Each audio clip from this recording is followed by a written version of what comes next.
Good morning, students. Today we are going to continue this lesson, Evans tries an O level, probably the concluding part and the last part of the lesson, right? So we stopped at a point on page number 81, you can say, and where the conversation between McLeary and Evans is there. Stop writing, please. Put your sheets in order as the invigilators generally instruct us, right? And after that, the Stephens, the officer, wanted to have a cup of coffee after seeing him of McLeary at the prison gates as per the orders of the governor. And when he saw all these things, this part also of page number 82 we have read, he found an injured man sitting on the chair, and that was McLeary. He could collect this, or he could gather this, that this was McLeary who has been injured. And we have discussed some points like the hanky had become squelchy because of the blood, and the blood droplets were on the floor also, and dripping also.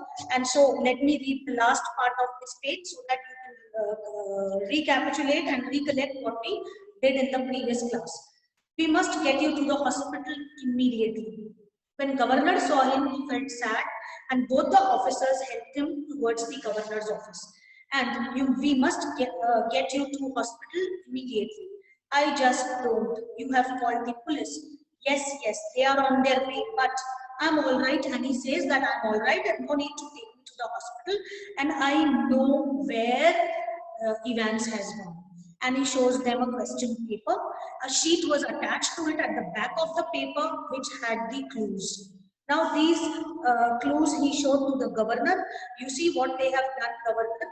His voice trailed off again as the governor, dredging the layers of the long neglected learning, willed himself to translate the German text before him. Because it was a German paper, governor was very proud that he had studied this German till 6th grade, but it took time for him to go through it. And then he read some lines in the German, which are given Sai, Sol, and Dem, Schon, Orbit, and pronunciations may be different because German we hardly know how to pronounce. And the meaning of this line is when you must follow the plan, already something. The vital point in time is the 3 minutes before the end of the examination. So in the German paper, there was a script at the back, and the script said this thing. This was the clue for Evans. This is being shown by McLeary, who is injured, that I'll show you what he has done. Right? So he confirmed that Evans has run away and Stephens has left him at the gate. And this exchange now is the mystery, is the surprising point, or is the actually the queries that you ask, that how did he injure and how did he do all this? They themselves will disclose, and this part we are about to read. Now you must follow, I'm on page number 83 on the top, 4th or 5th line. You must follow the plan, already something. The vital point in time is 3 minutes before the end of the examination, but something, don't hit him too hard. Remember, he is a minister, and don't overdo the Scottish accent. Let me share the screen with you. Page number 82. So you'll understand this better. Just give me a minute. Page number 70. We are here, 82, right, on the top. 83, sorry. Yes, these are the lines. You must follow the plan. 5th line, you must follow the plan as plan already something, like the vital point in time is 3 minutes before the end of the examination, but something. Oh, instructions are there, don't hit him too hard. Remember, he's a minister, and don't overdo Scots accent when. Because if you remember his Scottish accent, the person whom Stephens left at the gates, his Scottish accent was somewhat artificial and little broader when he came in the morning. Is it the one who came and the one who went are two different personalities? Or what picture is being created by these planners? Very smart, intelligent, shrewd Vance, right? A fast approaching siren wailed to its crescendo. The great doors and the sirens went on, right, to their high pitch, and prison yard were pushed back, and a white police car squealed to a jerky halt beside them. You can understand how the fast moving cars, when they take a halt, what sounds are produced in that particular fashion. A fast approaching siren wailed to its crescendo. The great doors of the prison yard were pushed back. Detective Superintendent Carter swung himself out of the passenger seat of this car and saluted the governor. So Carter, the detective, has been called. What the hell is happening, sir? And turning to McCleary, Christ, who has hit him? Now, dear children, for you to understand this is after this much of time, after completing this much of the lesson, you must understand the person who is injured is McCleary or Evans. This is for us to understand. He's telling where Evans has gone. The plan is moving very nicely. Christ, who hit him? But McCleary cut across whatever explanation the governor might have given. Elsfield Way officer, I know where Evans. So McCleary cut. He interrupted in between the conversation and he said, I know where has he gone. He was breathing heavily. So he was not naturally feeling all this because he's not injured. He's pretending to be injured and he's pretending to be what all is the part of his plan. And now he's breathing heavily and leaned for support. The side of the car where the imprint of his hand was left in tarnished crimson. Tarnished crimson, red color of that stain. Right? He's injured. So in bewilderment, Carter looked to the governor for guidance. What? Take him with you if you think he will be all right. Now, governor instructed Carter to take this man, McCleary. Right? Now, for you to ponder, one who has gone is McCleary. Inside is McCleary. Who's McCleary? Who's the real McCleary then? Right? The one has already been left by Stephens. And this McCleary, whom governor is saying to the Carter to take him in the car if he can be of any help, and he also needs some first aid and all. So Elsfield Way, McCleary had said. And there it was staring up at the governor from the last few lines of the German text. From Elsfield Way Drive to the Eddington roundabout. Where? So these clues they are taking from the examination paper. The examination board was in Elsfield Way. And someone from the board must have been involved in the escape plan from the very beginning. The question paper itself has that superimposed script. Then the correction slip came and the governor turned to Jackson and Stephens. I don't need to tell you what has happened, do I? His voice sounded almost very rash and almost calm in its scathing contempt. Now he was contemptuous, very angry, but his voice was in this way. When you are very angry, there is anger and a different type of calmness. It's quite satirical and rash. And which one of you two morons was it who took Evans for a nice little walk to the main gates and waved him bye-bye? Now we ask, who was the stupid person who took Evans to the main gates? It was me, sir, stammered Stephens, just like you told me, sir. I could have sworn. What? Just like I told you, you say? What the hell? Now he did not tell any, or he did not give any orders. So the problem is he did not give orders, then where the orders have come from? When you rang, sir, and told me, when was that? The governor's voice was whiplish now. Now his voice was more, stronger and strange, right? So he was now worried about this, as if whipping someone. When did I tell you that, right? So he did not tell him anything. Then where the orders have come from? You know, sir, about 20 past 11, just before. You blithering idiot. Please underline these lines. They may come in MCQs because this year only we have been introduced with this. So you perfect idiot, you blithering idiot, complete idiot, right? So this way, dear students, you can please underline also. It wasn't me who rang you. So don't you realize, but what was the use? He had used the telephone at the time, but only to try to get through the examinations board. Now he calls him, "You idiot, I did not tell you to take Stephens. I did not, Stephens, I did not tell you to take anyone to the leads." Right?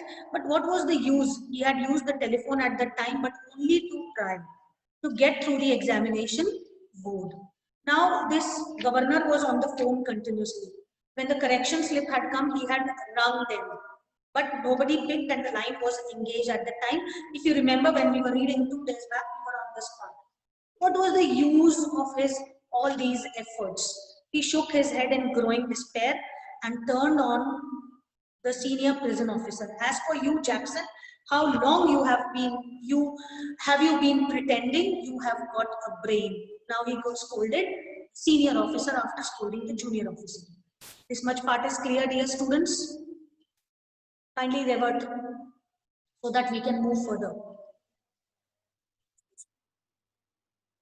Yes, ma'am. Fine, very good.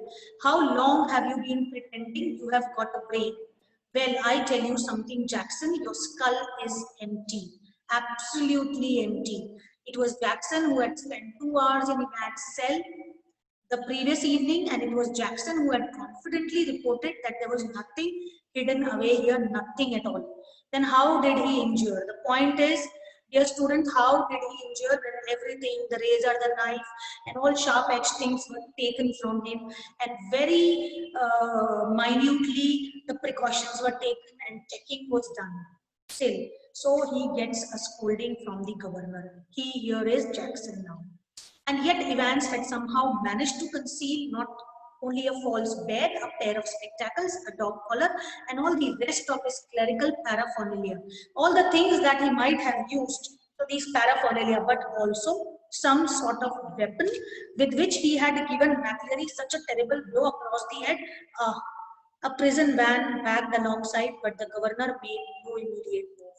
He looked down at the last line of the German, to the Headington roundabout, where you go straight over and make your way to New Graben. Now, New Graben, what on earth knew something? Then he thought of all the places which had the term or the word new in it. New grave. Never heard of it. There was war grave somewhere near Reading, but no, it was probably a code word. And then it hit him, Newbury. God, yes, there is a place which is called Newbury. It was a pretty big sort of place. But now, dear students, the examination paper and the clues on it, they guided the governor that he has gone to Newbury. He rapped out his orders to the driver: "St. Aldate's police station, and step on it. Take Jackson and Stephens. Here, when you get there, ask for Bell. Bell is the another Chief Inspector Bell." Got that? Now you go to Newbury. Governor ordered these people, St. Aldate's police station, and take Jackson and Stephens. Now the mistake being done by the governor is his idiot officers are again, or whom he calls them, stupid officers. They are again given the duty or important task to be done by them. And Chief Inspector Bell will accompany them. He leaped the stairs to his office, three at a time, got Bell on the phone immediately, and put the facts before him. "We'll get him, sir," said Bell. "We'll get him with a bit of luck." The governor sat back and lit a cigarette. What a beautiful laid plan it had all been. What a clever fellow Evans was. Careless, leaving that question paper behind.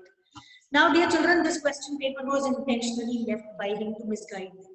Please make a note that when they are going to Newbury, it has been misguided. He'll go somewhere else and he'll guide that he has left to Newbury. So, a well-laid plan, which governor is again thinking that he has got the plan, and because the question paper has been left by Evans, but that paper has been left intentionally by Evans, right? So careless leaving here is not the careless leaving, but it is the part of the plan to misguide them. I hope this point is clear. Yes? Yes, ma'am. Very good. Well, almost all of them, and that's why very, very shortly, Mr. Clever Evans would be back inside doing his once more. Right? So governor was now very sure that they catch hold of him at Newbury. And Mr. Clever, Clever Evans. So what beautiful adjectives they have used for him. Well-laid plan, Einstein, Shirley Temple. There was a term, the very popular actress of USA, right? So the Einstein, they called him, right?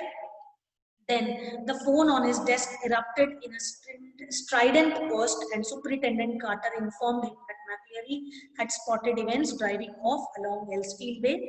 They had got the number of the car all right and had given chase immediately, but had lost him at Headington roundabout. When now the governor received the call from Carter, who is with McCleary. Now, dear children, make a point. Who is this McCleary with Carter? Can anyone answer? Who is this injured McCleary with the Superintendent Carter in the car, who is taking him, and he's saying that they spotted the car, then the car got mixed up in the traffic, they missed the car, they lost him at the Headington roundabout. He must have doubled back into the. Anyone who can answer who is this, or can think, ponder over that, who is this McCleary, who is with Carter? Right. See, one McCleary has gone already as an invigilator, whom Stephens left at the gate. There were two people, McCleary and Evans, in the cell. The second one is with Carter, right? So one McCleary, they are thinking that was Evans. And who is this then injured one? He explained his reasons for believing so and left it that it was police job now, not his. He was just another good for a gullible governor.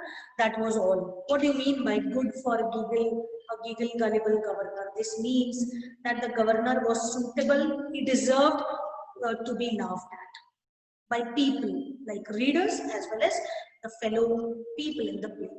If they used to laugh at him, he deserved that laugh, because he's doing nothing and he's moving on and doing the things which are just to pretend.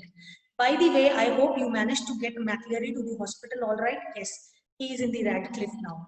Really groggy, and he was groggy, shabby. He was when we got to the examination offices, and they rang for the ambulance from there. The governor rang the Radcliffe a few minutes later and asked for the accident department. McCleary, you say. Now governor called the McCleary also, where he has been admitted to the hospital by Carter. By the way, Carter, I hope you managed to get McCleary to the hospital, all right? Yes, he is in the Radcliffe now. When governor called these Radcliffe hospital people, they say there was no such man. I don't think there is anyone. So he has also run. Make a point now, both their people have run. The one Evans who has come as McCleary. Now, oh, that, yes, we sent an ambulance, all right, but then we got there, the fellow had gone. No one seemed to know where he was, just vanished. When we sent the ambulance, no one was there. He has also run away, but the governor was no longer listening. Now, governor had understood, I have been befooled, I have been cheated by this man once again, right? And the truth seemed to hit him with an almost physical impact somewhere in the back of his neck, as if he has been hit by someone at the back of his neck. A quarter an hour later, they found Reverend McCleary securely bound and gagged in his study. Now, this point you need to underline, children. This part of the lesson is very, very important. Your queries will be solved. A quarter an hour later, they found the actual McCleary in his own flat, gagged, with the cloth in his mouth and tied very tightly so that he cannot run, and they relieved him there. So someone else has come as McCleary, who went to McCleary's flat, took all his identity, everything, and came. And who was this McCleary who has come as an invigilator? The fake one, the cheater who has come, who has impersonated McCleary and has come as an invigilator. So real McCleary was lying there. Who had walked out? It had been, let me read this line for you. A quarter of an hour later, they found the Reverend S. McCleary securely and bound and gagged in his study in Broad Street. He had been there, he said, since 8:15 a.m. when two men had called and he was treated this way. Two men had called him in the morning and they had made him suffer this way. Inquiries in a quarter an hour later, this please paragraph you underline, and inquiries in Newbury throughout the afternoon produced nothing. And at the, that side of the thing or the story or the this drama being going on, Newbury, the officer, the governor had sent his people. Nothing was there. Stephens, Jackson and Mr. Bell, they found nothing there, nothing at all. And by tea time, everyone in the prison knew what had happened. It had not been Evans impersonating McCleary, who had walked out.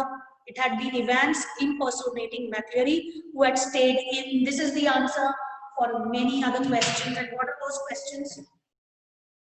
What are those questions, dear students? Right? Now, let me end this. We'll continue in the next class, dear all. That, let me tell you what is this happening here, so that you can have answers in your mind. It had not been Evans impersonating McCleary. It had not been Evans copying McCleary, who had walked out, the one who had been left out by Stephens. Are you getting my point? Are you getting that the one who was left by Stephens at the gate, it had not been Evans. They had thought that Evans had run away. It was who had stayed in as injured was the person. It had been Evans impersonating McCleary. Evans was doing or impersonating himself as McCleary, was inside and pretended to be injured, right? They had thought that he has run away. So this impersonation, imitation, copying, cheating now has been revealed and everyone has come to it. Right, dear students? Okay, so by this time they had come to know what has happened. You need to underline these lines in your lesson. Dear children, understood? No slight confusion. Confused still? Shall I explain you again? See, there are three major episodes here. The McCleary who leaves the prison gates. Right? This is, they thought, they did a drama by a little bit exchange of clothes and all, or the coat was little longer, the accent was little different. The police officers thought, especially Stephens, when he came before a cup of coffee, he said that Evans has left and everyone in the machinery of the prison believed them. They did not look at the person who was injured, whether he was Evans or McCleary. They believed that yes, McCleary has run away. Now this McCleary who has run away or who has gone, who has been left by Stephens, was one of the friends. Because later on in the story, we come to know that real McCleary was in his flat only. The second point. The third, they disclose now, they got to know by the evening that the one who has left was the friend. The person who was injured inside and who went to the hospital and then ran away from there was actually Evans. Right? We'll continue and you will understand more and explore more. Right, dear? You will just do a reading, you'll come to know and you will explore more points and we'll continue. Right? Thank you.